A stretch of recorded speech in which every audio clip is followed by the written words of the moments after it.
그것을 얻은 줄을 아느니라는 제목으로 말씀 증거하겠습니다.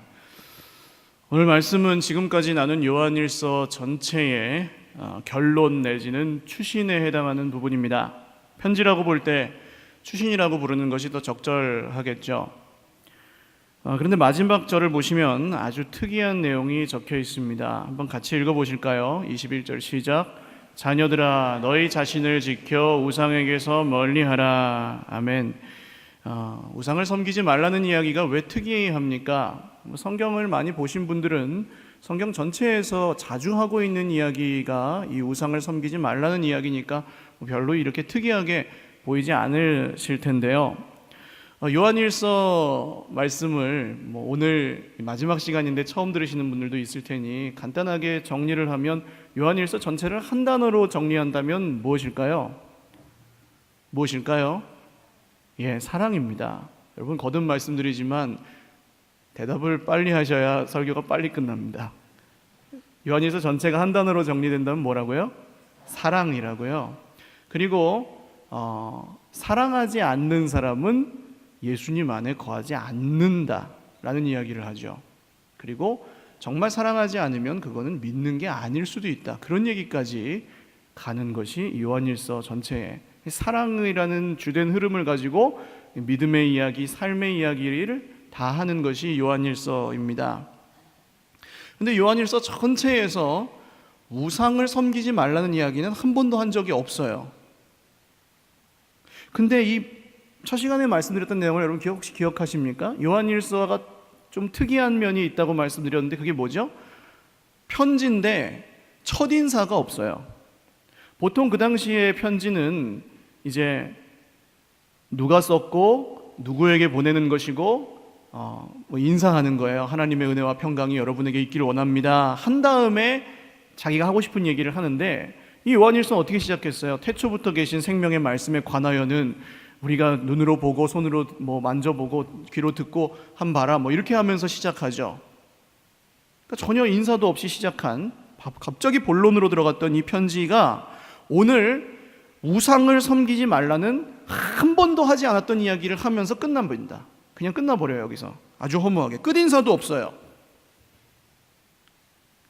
전체 내용의 흐름을 별로 신경 쓰지 않고 한 절 한 절을 보시는 분에게는 이 우상을 섬기지 말라는 이야기가 별로 특별하게 보이지 않으실 텐데요. 요한일서의 앞의 내용을 주의 깊게 묵상하신 분은 이 마지막 구절에서 좀 의문을 가지시게 될 것 같아요. 또 지금 이 편지는 누구에게 쓴 겁니까? 예수님을 믿는 사람들에게 썼습니까? 안 믿는 사람들에게 썼습니까? 믿는 사람들에게 썼죠. 그러니까 예수님을 믿는 사람들에게 우상을 섬기지 말라는 얘기는 너무 당연한 얘기잖아요. 안 믿는 사람들에게 우상을 섬기지 말라고 해야죠. 그러니까 이렇게 끝나는 게 좀 부자연스럽게 느껴지시지 않으세요? 오늘은 이 마지막 구절 우상을 섬기지 말라는 이야기가 왜 요한일서의 마지막 절이어야 되는지 이 이유에 대해서 한번 말씀을 통해 생각해 보려고 합니다. 아마 전체 내용을 좀 정리하는 시간이 될 텐데요. 여러분 예수님을 왜 믿으십니까? 오늘 이 자리에는 왜 나오셨습니까? 이번 주에 제가 좀 많은 분들에게 드리고 있는 질문인데 여러분 살맛 나게 살고 계십니까? 살맛이 나세요? 아멘. 감사합니다. 여러분 이 모든 질문에 우리가 속 시원히 대답하지 못하는 이유가 어디에 있는지 오늘 말씀을 통해서 해답을 얻으시는 귀하고 복된 은혜의 시간이 되시기를 주님의 이름으로 축원을 드립니다. 일단 13절 말씀을 같이 읽겠습니다. 시작. 내가 하나님의 아들의 이름을 믿는 너희에게 이것을 쓰는 것은 너희로 하여금 너희에게 영생이 있음을 알게 하려 함이라. 아멘. 여기서 이것은 아마도 요한일서 전체를 말하는 것 같습니다. 바로 앞에 있는 내용이라고 생각하실 수도 있는데 이 한글 성경에도 보시면 13절 앞에 뭐가 있죠? 동그라미가 있죠?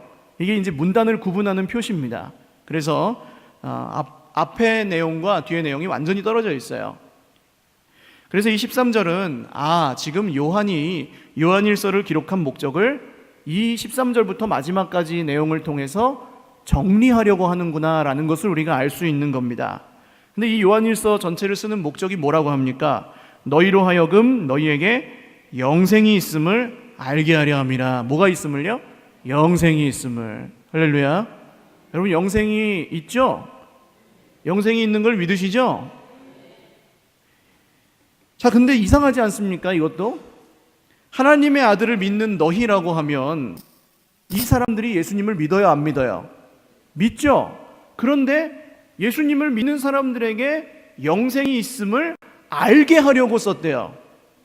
그러니까 마치 모르는 것처럼, 모르고 있는 것처럼 말하는 거예요, 지금 요한이. 다 아는 사람들, 너무나 당연하게 알고 있는 사람들에게 영생이 있단다, 예수님을 믿으면, 이 얘기를 또 하고 있다는 겁니다. 좀 이상한 거예요. 점점 좀 수수께끼 같습니다. 이 마지막 부분을 시작하는 13절과 끝내는 21절은 둘 다 역설법이라고 보시면 되겠어요. 역설법은 뭡니까? 아닌 이야기를 하면서 맞는 얘기를 실제로는 하고자 하는, 그게 이제 역설법이죠.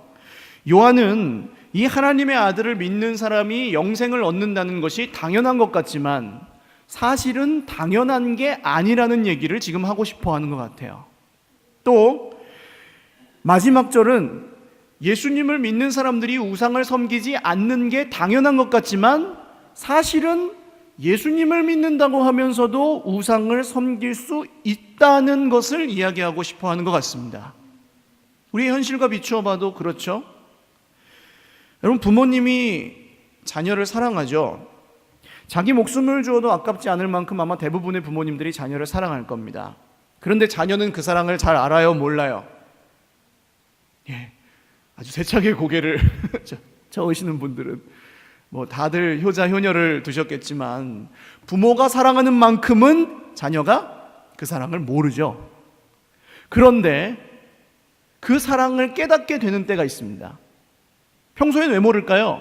너무나 익숙하고 당연하니까, 부모님이 나를 사랑하는 건 당연한 일이니까 깨닫지 못하다가 언제 그 사랑이 정말 위대하고 정말 놀라운 사랑이었음을 깨닫게 됩니까? 부모님의 무덤 앞에서 깨닫게 되죠.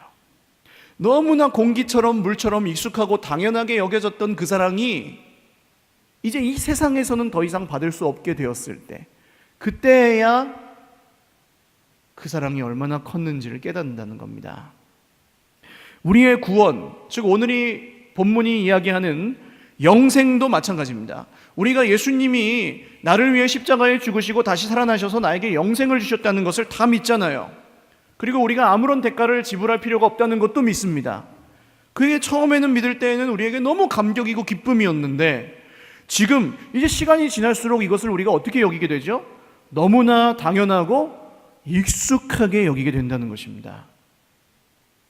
아무런 세상에서 사는 거나 하나님 앞에 나왔을 때나 별다를 게 없는 거예요. 물론 하나님 앞에 나왔을 때처럼 늘 세상에서 살아가시는 분들이 대부분이겠지만 세상에서 세상 사람들하고 똑같이 살면서 예수님 앞에 나왔을 때도 아무런 감동이 없는 그런 경우도 있을 수 있다는 거죠.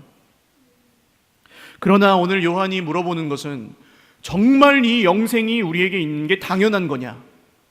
그걸 한번 생각해 보라는 겁니다. 하나님의 아들을 믿는 너희여, 정말 너희에게 영생이 있음을 믿느냐? 여러분 믿으세요?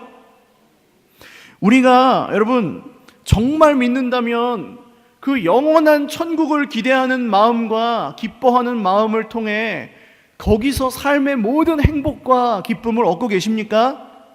할렐루야. 또 제가 아멘 강요를 하고 있죠.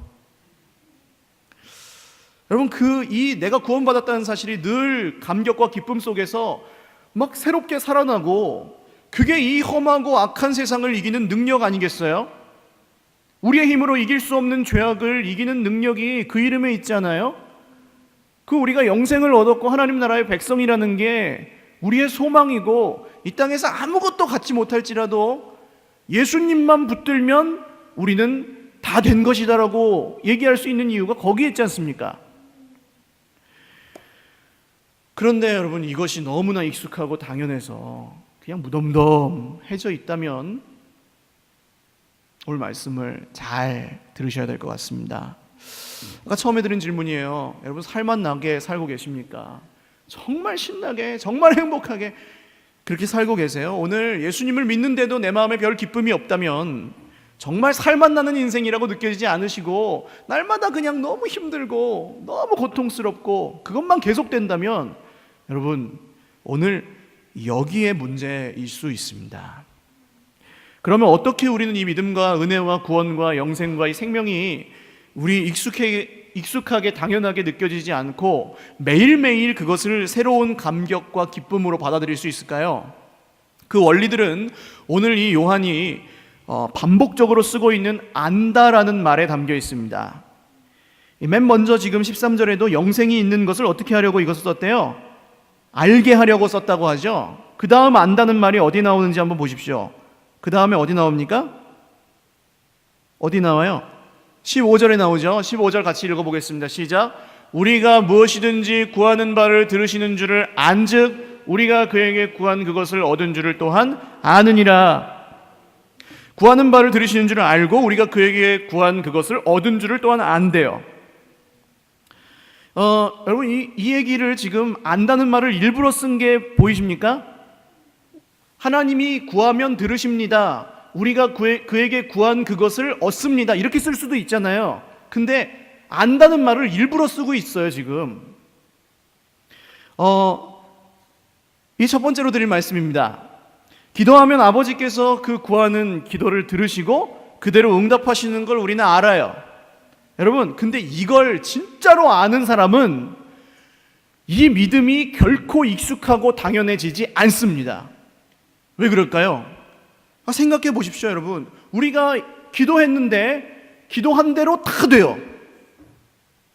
하나님이 우리 기도를 들으셔서 모든 걸 다 이루세요. 그러면 신나겠어요? 안 신나겠어요? 신나죠. 기쁨이 있겠어요? 없겠어요? 있죠. 기쁨이. 하나님이 내 기도를 다 들으시는데. 할렐루야. 그럴 수밖에 없는 겁니다. 근데 왜 우리에게 이런 기도 응답의 확신이 필요할까요?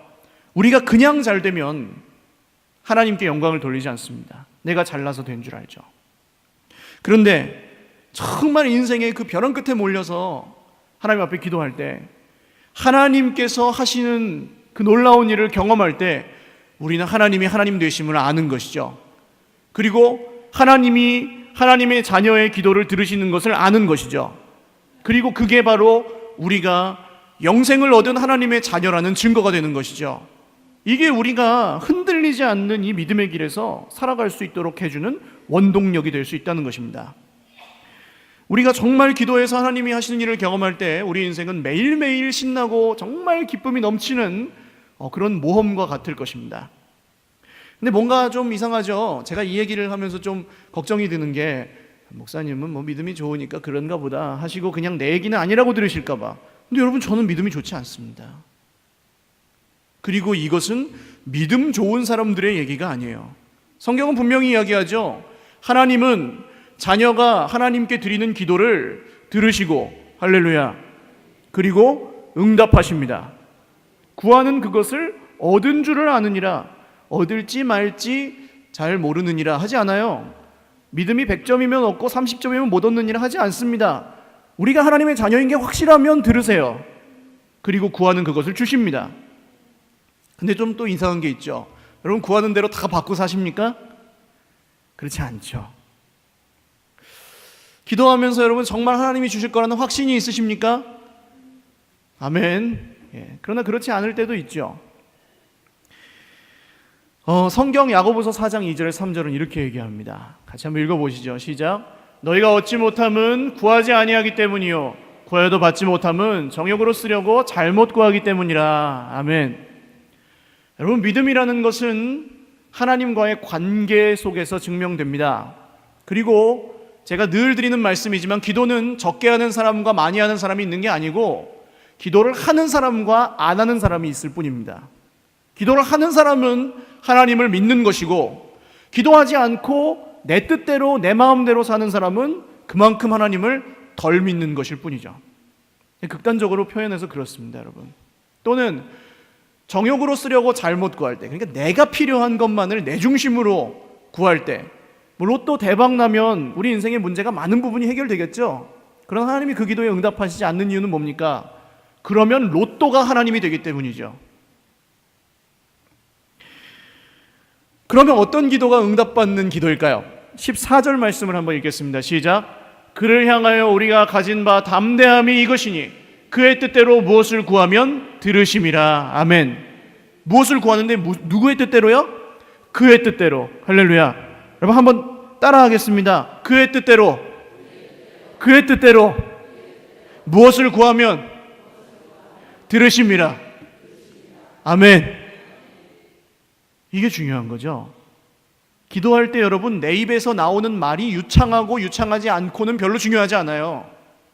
기도할 때 막히고 안 막히고가 별로 중요하지 않아요. 그 사람이 어떤 천사의 방언을 하고 못하고가 중요하지 않습니다. 기도할 때 중요한 것은 우리가 누구에게 기도하는지를 분명히 알고 그분이 우리 기도를 들으신다는 것을 알고 그분의 뜻대로 기도하는 게 중요한 거죠. 그렇게 기도하는 사람은 응답의 확신이 있는 거예요. 여러분, 이 확신이 있는 사람, 늘 하나님께 응답받는 그 기도를 드린 사람은 이 영생의 기쁨과 구원의 감격이 결코 우리 속에서 식어지지 아니하고 날마다 더 불일 듯 일어나 그 생명의 역사 가운데 살아가게 되는 줄로 믿습니다. 그러니까 우리는 기도해야 되는 것이고, 그것도 그냥 들어주실지 말지, 하나님 이건 하나님 너무 바쁘시죠? 이거는 제가 할게요, 이런 게 아니라 우리의 모든 기도가 하나님의 뜻대로 하늘에 올려지고 그 모든 것을 하나님이 100% 그의 뜻대로 구하시면 응답하시는 그걸 경험할 때 우리는 우리가 하나님의 자녀임을 실시간으로 경험하며 매일매일 평안하고 기쁨과 소망 가운데 살아갈 수 있다고 하는 것입니다. 구하는데 여러분 그의 뜻대로 구하는 것이 정답입니다. 시험으로 말하자면 출제자의 의도를 정확히 파악하고 시험 보는 것이고, 옛날 왕정시대로 말하자면 왕의 마음, 어심을 미리 읽고 그 앞에서 다 알아서 왕이 들어야 될 말을 듣게 하는 거죠. 여러분 그렇게 거창하게 비유하지 않아도 우리가 기도를 뭐라고 합니까? 하나님과의 대화라고 하죠. 대화. 정말 여러분 대화라고 한다면 이렇게 일방적으로 막 계속 혼자서 떠드는 것을 대화라고 할 수 있습니까? 대화가 아니죠. 대화라고 한다면 쌍방향입니다. 그러면 우리가 그냥 하나님한테 우리의 소원을 막 말하고 하나님은 그거 받아 적으시는 시간이 아니라는 거예요. 기도가. 또 우리는 보고만 하고 하나님은 결제만 예스, 노, 예스, 노 이거 다시 해와 이러는 시간이 아니라는 거예요. 기도는 하나님과의 쌍방향 대화의 시간입니다.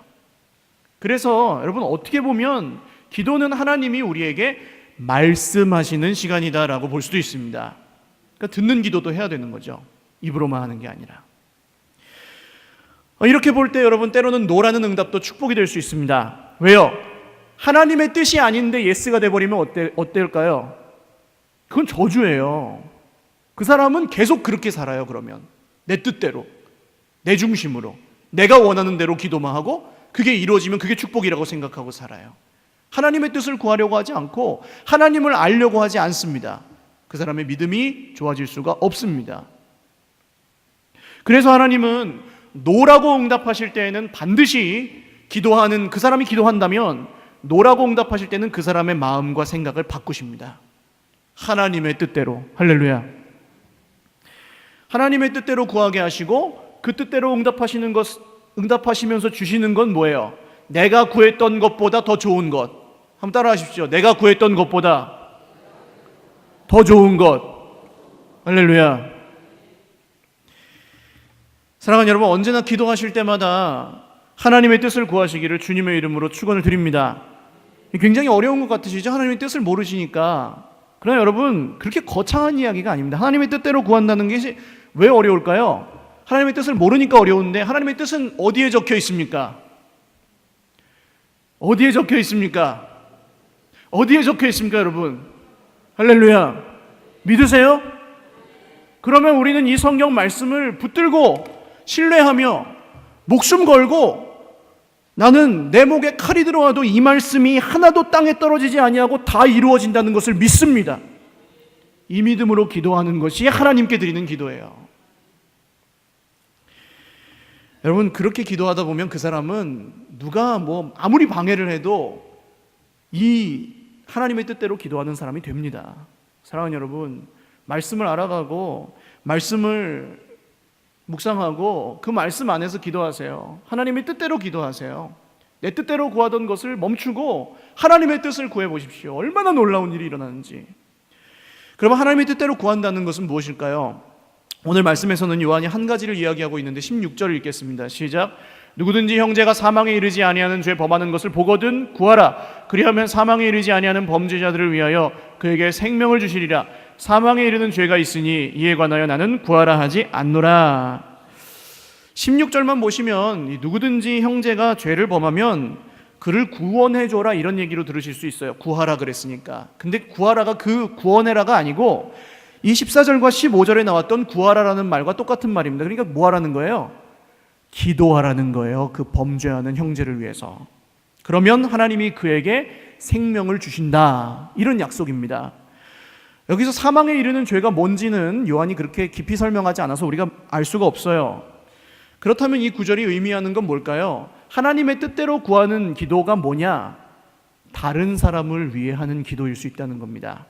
그런데 보통 우리는 다른 사람을 위해 기도할 때 어떤 사람을 위해 기도합니까?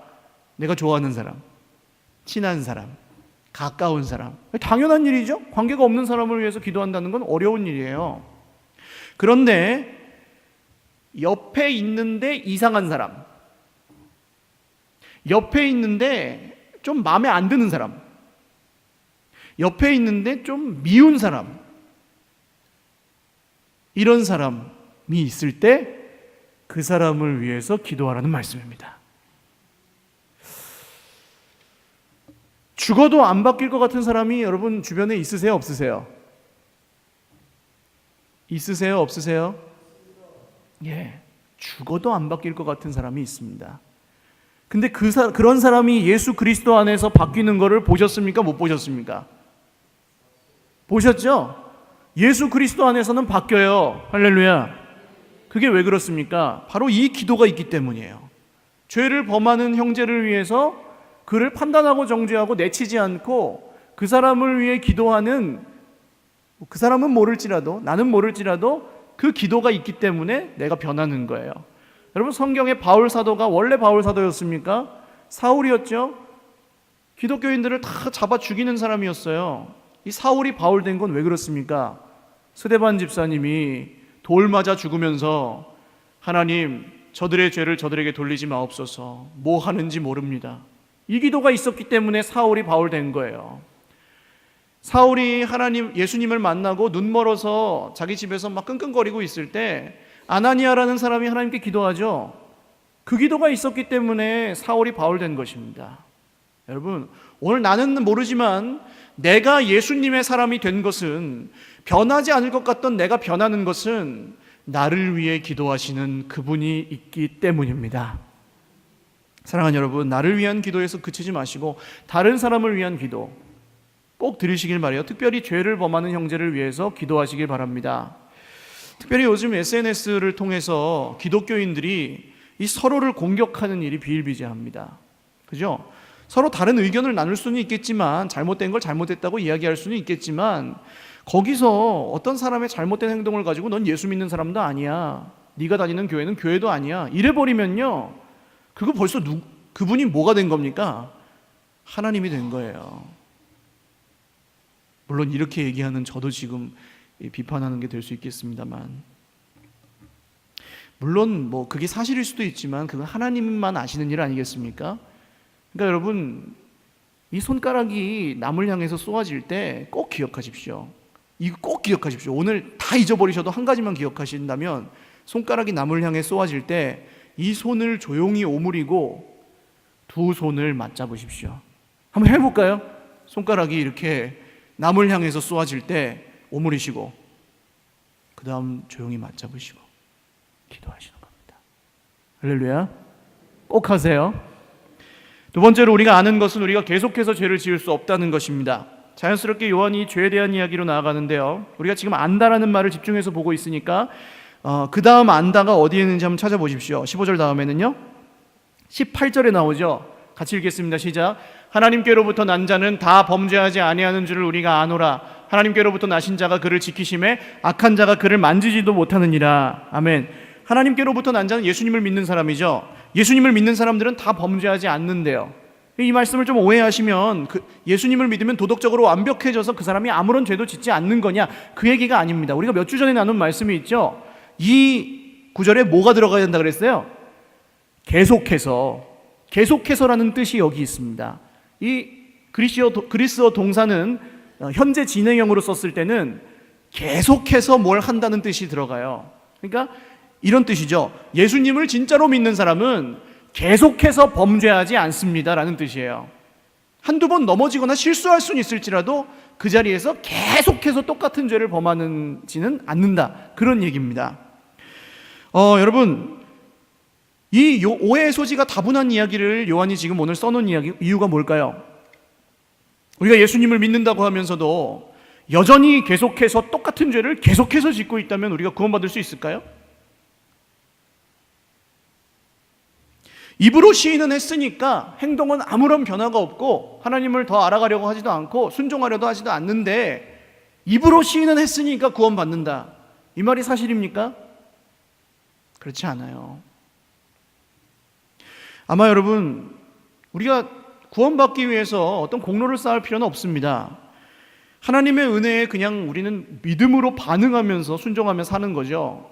그런데 그 믿음이 참 믿음인지 아닌지는 우리의 삶을 통해서 드러나는 것입니다. 그래서 예수님을 믿는 사람은, 진짜로 믿는 사람은 변해요. 점점 죄를 덜 짓게 되고, 할렐루야. 또 죄를 지었더라 할지라도 다시 회개하고 돌아가죠. 그런데 그것을 누가 하는 거냐, 이 작업을 누가 하시냐, 그 얘기를 지금 요한이 하고 있는 거예요. 우리가 예수님이 주신 그 구원의 기쁨을 잃어버리고 무덤덤해지고 익숙해지고 당연하게 여기는 그 이유가 뭡니까 여러분? 결국 그 중심에 뭐가 있을까요? 죄가 있습니다. 그 이유는 다른 게 아니에요. 죄예요. 죄가 우리를 무덤덤하게 만들고, 죄가 쌓이니까 하나님과의 관계가 소원해지고 하나님께 나아가기가 어렵고, 우리가 행동으로는 교회에 나오고 예배 자리에 그냥 올 수는 있지만 헛되이 마당만 밟는 것 같을 때가 언제입니까? 죄가 하나님과 우리 사이를 막고 있을 때. 여러분, 삶 가운데 전혀 하나님과 동행하지 못해요. 예수님을 믿는데 기쁨이 없어요. 하나님을 알아가고 싶은 마음도 없어요. 기도하고 싶지도 않아요. 세상 사람들과 똑같이 살고 주일날 교회만 나와요. 왜 그렇게 될까요? 거두절미하고 죄 때문이라는 것입니다. 우리가 왜 그 죄를 이기지 못하고 질질 끌려갈 때가 있을까요? 내가 그 죄를 이기려고 하기 때문입니다. 십자가는 여러분 예수님이 지셨죠? 할렐루야. 근데 내가 죄를 이기는 건 내가 결심해서 따로 이겨야 된다 그런다면 이 사람에게 예수님의 십자가가 무슨 효력이 있겠습니까? 그래서 사도 바울이 이야기하잖아요. 내가 그리스도와 함께 십자가에 못 박혔나니 그런즉 이제는 내가 사는 것이 아니요 내 안에 그리스도께서 사시는 것이라. 이제 내가 육체 가운데 사는 것은 나를 사랑하사 나를 위하여 자기 자신을 버리신 하나님의 아들을 믿는 믿음 안에서 사는 것이니라. 그러니까 우리가 할 일은 죄를 이기려고 막 끙끙거리면서 결심하는 것이 아니라 나를 위해 십자가에 죽으신 주님을 바라보고 주님과 함께 나도 그 십자가에 죽을 때에, 아까 옥합을 깨트려 세상이 변한다 그러잖아요. 옥합을 깨트려 내가 죽으면 여러분 달라지는 것입니다. 그것이 죄를 이기는 능력이에요. 내가 이기는 게 아니라 예수님이 이기신다는 것입니다. 여러분, 베드로가 예수님이 잡히셨을 때 예수님을 저주하면서 부인하죠. 불을 쬐고 있는데 예수님 어떻게 고문당하나 이렇게 보고 있는데 옆에서 계집 아이 하나가 너 저 사람 제자 아니야? 아니야. 맞는데? 아니라고. 맞잖아, 너 베드로잖아. 나는 저주받을 저 나사렛 사람 몰라. 그때 예수님하고 눈이 딱 마주쳤어요, 베드로가. 여러분, 예수님을 저주하며 부인한 죄, 이거 여기 나오는 사하심을 받지 못하는 죄 아닙니까? 무서운 죄예요. 근데 이걸 예수님이 용서하십니까? 안 하십니까? 하시죠. 예수님이 용서하세요. 어떻게 베드로가 용서받았을까요? 예수님이 베드로를 위하여 새벽마다 늘 기도하셨기 때문이죠. 이 범죄한 베드로에게 그 기도를 통해 하나님의 생명이 주어진 것입니다. 여러분, 지금도 우리는 이렇게 연약하고 죄악되고 부족하지만 예수님이 저 하늘 보좌 우편에서 살아서 역사하심으로 우리를 위하여 간구하고 계십니다. 그게 우리의 믿을 구석이죠. 우리는 우리의 힘으로 승리하는 게 아닙니다. 의지가 강한 사람이 죄를 덜 짓는 게 아니에요. 예수 그리스도를 의지함으로 이길 수 있는 것입니다. 다시 한번 18절 말씀 읽어보시죠. 시작. 하나님께로부터 난 자는 다 범죄하지 아니하는 줄을 우리가 아노라. 하나님께로부터 나신 자가 그를 지키심에 악한 자가 그를 만지지도 못하느니라. 아멘. 누가 우리를 지키십니까? 예수 그리스도께서 지키십니다. 여러분, 악한 자가 그를 만지지도 못한다 그랬어요. 우리가 예수님을 바라볼 때 사단은 우리를 만지지도 못합니다.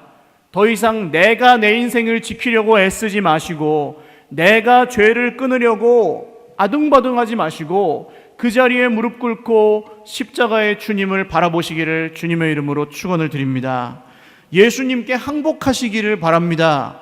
애쓰고 힘쓰다가 넘어지지 마시고 오직 예수님만 의지하시기를 바라요. 마지막 안다는 말 어디에 나오나요? 19절과 20절에 나옵니다. 같이 읽겠습니다. 또 아는 것은 우리는 하나님께 속하고 온 세상은 악한 자 안에 처한 것이며, 또 아는 것은 하나님의 아들이 이르러 우리에게 지각을 주사 우리로 참된 자를 알게 하신 것과, 또한 우리가 참된 자 곧 그의 아들 예수 그리스도 안에 있는 것이니 그는 참 하나님이시요 영생이시라. 아멘. 우리는 이것을 압니다.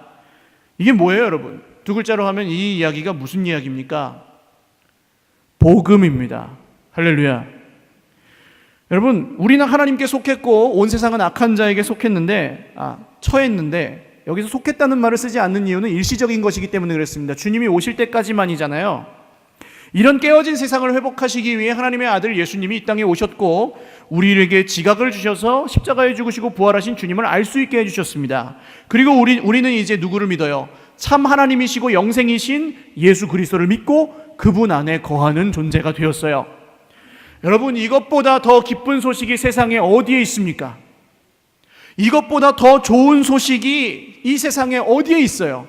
자녀가 좋은 대학에 들어간 거요? 좋은 직장에 취직한 거요? 돈을 많이 번 거요?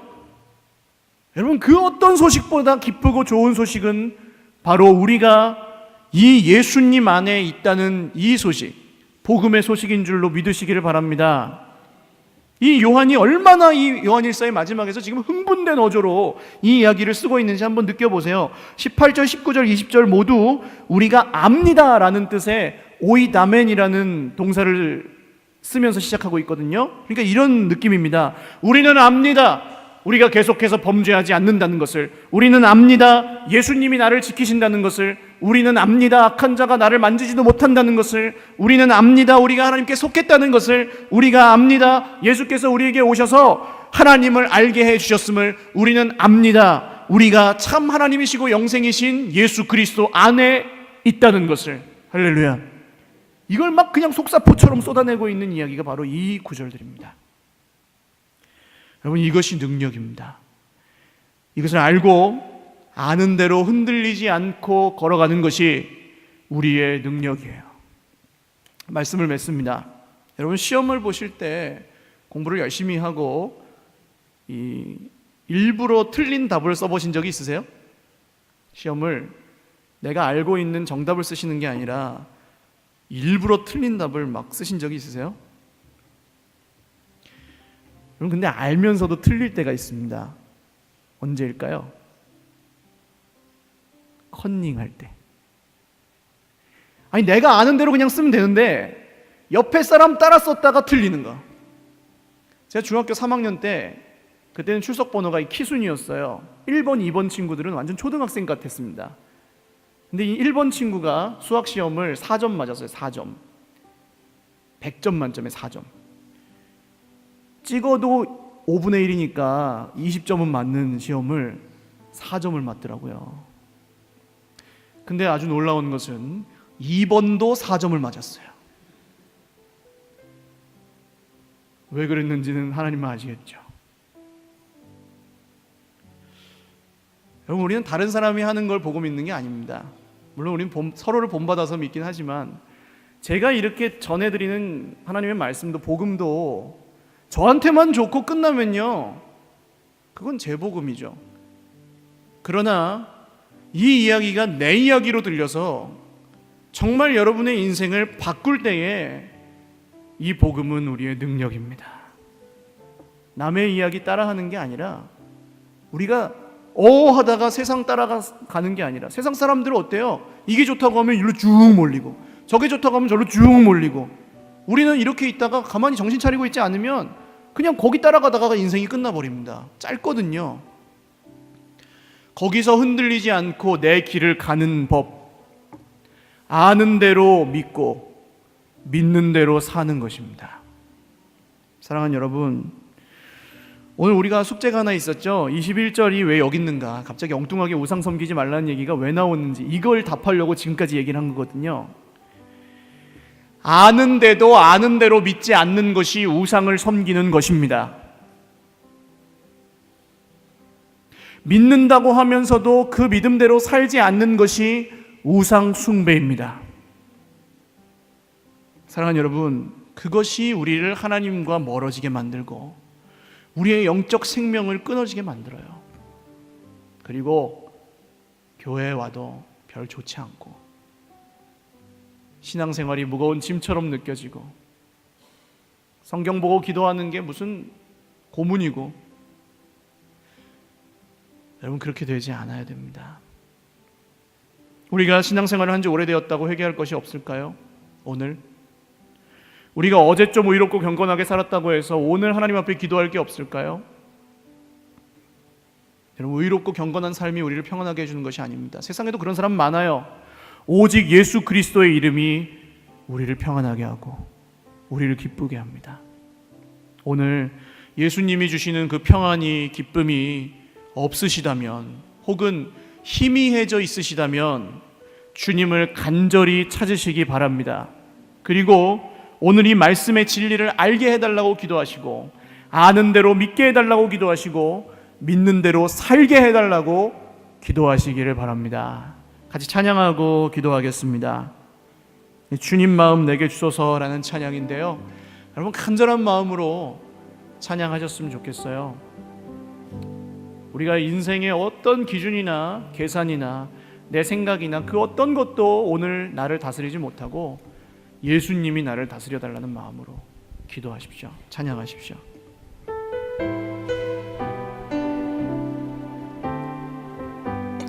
보소서 주님, 보소서 주님, 나의 마음을 선한 것 하나 없습니다. 선한 것 하나 없습니다. 그러나 내 모든 것, 그러나 내 모든 것 주께 드립니다.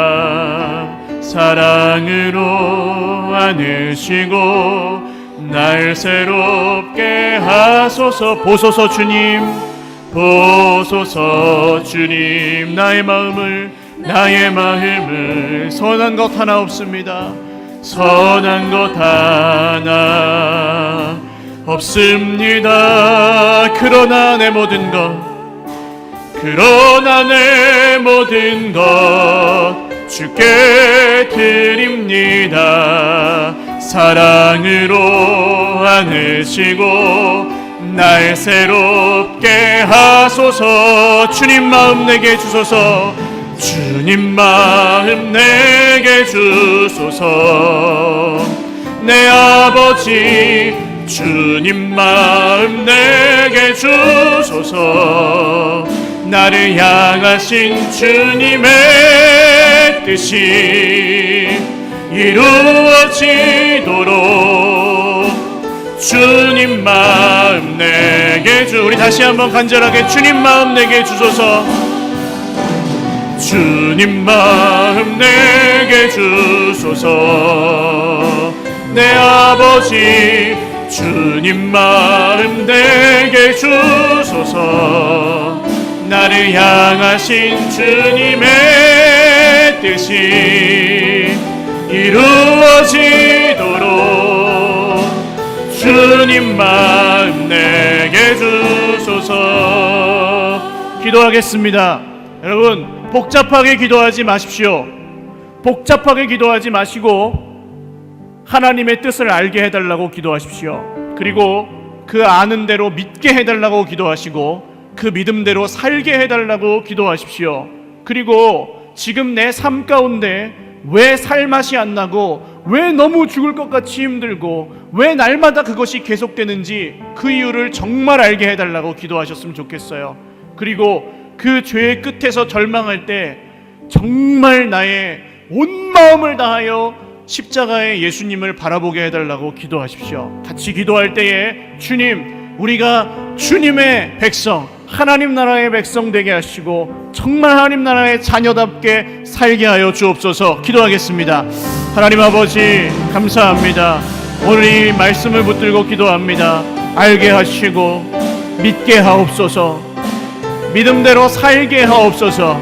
주님, 우리가 머리에서 알고 거기서 끝나고 삶은 삶대로 사는 것이 아니고 예수님의 십자가는 거기 있고 나 혼자 끙끙거리며 애쓰는 삶이 아니고 주님의 십자가를 등에 지고 수고하고 무거운 짐진 자들아 다 내게로 오라 말씀하시는 주님의 그 음성에 온전히 합당하게 이제는 우리의 멍에를 내려놓고 주님, 아버지, 내가 먼저 회개합니다. 아버지여, 이 목사가 먼저 정말 썩어 있고 죽어 있고 변화되지 않으려 하고 교만하고 하나님을 찾지 아니하고 기도하지 아니하고 주의 백성들을 더 사랑하지 아니하고 말씀을 더 사모하지 아니하고 하나님을 더 부르짖지 아니하는 이 죄악을 회개합니다. 주님, 음란하고 욕심 많고 더러운 아버지여 제 모습을 주님 앞에 내려놓습니다. 주님, 내 힘으로는 끊어지지 않는 그 모든 더러운 것들을 오늘 예수님의 십자가의 보혈의 능력으로 끊어주시고 씻어주시고 깨끗게 하셔서 하나님, 오늘 그냥 왔다 그냥 가지 아니하고 주님만 바라보고 새 소망을 얻고 새 힘을 얻어서 돌아갈 수 있도록 주여 주의 백성들에게 응답하옵소서. 구하시고 아버지 정말 구하는 그대로 응답하시는 주님을 신뢰합니다. 우리 한 번 더 기도하겠습니다. 영생을 얻은 하나님의 백성에게는 기도 응답의 확신이 있다고 말씀드렸습니다. 주의 뜻대로 구하면 반드시 그 구한 것을 얻은 줄을 우리가 알고 있습니다. 오늘 여러분, 우리 삶 가운데, 이것도 복잡하게 기도하지 마십시오. 삶 가운데 나를 정말 억누르고 짓누르는 그 한 가지, 그것이 질병이든 마음에 힘든 것이든 이전의 상처든 가정의 문제든 물질이 막혀있는 것이든 그 어떤 것이든 거기서 하나님의 뜻을 구하시고 내 뜻대로 구하지 마시고 하나님의 뜻을 구하십시오. 그리고 기도하실 때 이렇게 기도하세요. 하나님, 이게 내 뜻대로 되지 않아도 나는 아멘입니다. 하나님, 이 문제가 내 뜻대로 풀리지 않아도 나는 아멘 하겠습니다. 하나님의 응답이 놓여도 나는 하나님을 신뢰하고 믿겠습니다. 이렇게 기도하시고 선포하십시오. 분명하게 나의 길을 하나님께 밝히십시오. 내 믿음이 어떤 믿음인지를 하나님께 말씀드리시고 하나님의 응답을 기다리십시오. 기도하겠습니다. 하나님 아버지, 우리의 질병과 우리의 물질 문제와 우리의 가정의 문제와 자녀들의 문제와 특별히 하나님, 깨어지고 싶어도 깨어지지 않고 회복하고 싶어도 회복되지 않는 우리의 영혼의 문제를 주님께 맡겨드립니다. 주님, 어떻게 역사하시든지 어떻게 응답하시든지 나는 아멘, 나는 아멘, 나는 아멘. 내 뜻대로 안 될지라도 내 마음에 들지 않을지라도 나는 주의 뜻을 구하오니 내가 할 말씀은 오직 아멘, 내가 드릴 말씀은 오직 아멘. 하나님, 그렇게 구합니다. 노로 응답하실지라도 내가 생각한 것보다 더 좋은 것을 주실 하나님을 신뢰하오니 주여, 오늘 이 예배 가운데 정말 회복의 역사가 일어나고 하나님이 하나님 되심을 알게 하여 주옵소서. 하나님이 살아계신 것과 지금도 역사하신 것을 경험하게 하여 주옵소서. 참 좋으신 주님, 살아계신 주님을 믿으면서도 우리 인생의 기쁨이 사라지고 우리 눈에 눈물이 마르고 세상 사람들이 살아가는 그대로 쫓으며 저 멀고 먼 천국은 나랑 상관없는 이야기고 그저 이 땅에서의 삶이 어떻게 하면 좀 더 잘 살지를 고민하였던 우리의 모든 연약함을 불쌍히 여겨주시고 오늘 선포하며 기도한 대로 하나님의 뜻을 구하였습니다. 하나님이 하시는 놀라운 일이 우리 삶에 일어날 것입니다. 예수 그리스도의 이름으로 선포하노니 모든 막힌 담이 허물어지고 모든 닫힌 문이 열릴지어다. 예수님의 이름을 믿는 주의 백성들에게 구한 그것을 얻은 줄을 아노니 하나님이 하시는 놀라운 역사를 경험하게 될지어다. 하나님이 하나님 되심을 알게 하옵소서. 사람의 세상의 어떠함이 우리를 흔들지 못하게 하옵소서. 환경과 상황이 우리를 넘어뜨리지 못하게 하옵소서. 악한 자가 그를 만지지도 못하느니라. 주님 말씀대로 응답하신 줄 믿습니다. 오늘 하나님, 우리가 믿음을 가지고 이 주님 뜻에 맡기고 구한 것을 어떻게 되는지를 기다리겠습니다. 하나님, 노라고 응답하셔도 우리는 아멘이오니 주님이 하십시오. 하나님, 내 뜻과 반대로 움직이신다 할지라도 나는 아멘이오니 하나님 뜻대로 하십시오. 주님, 그 믿음 가지고 나아갈 때 우리가 생각하는 것보다 더 좋은 길을 보이시고 우리에게 주시는 하나님 찬양합니다. 기대합니다. 소망합니다. 주님, 끝날까지 그 믿음으로만 살게 하옵소서.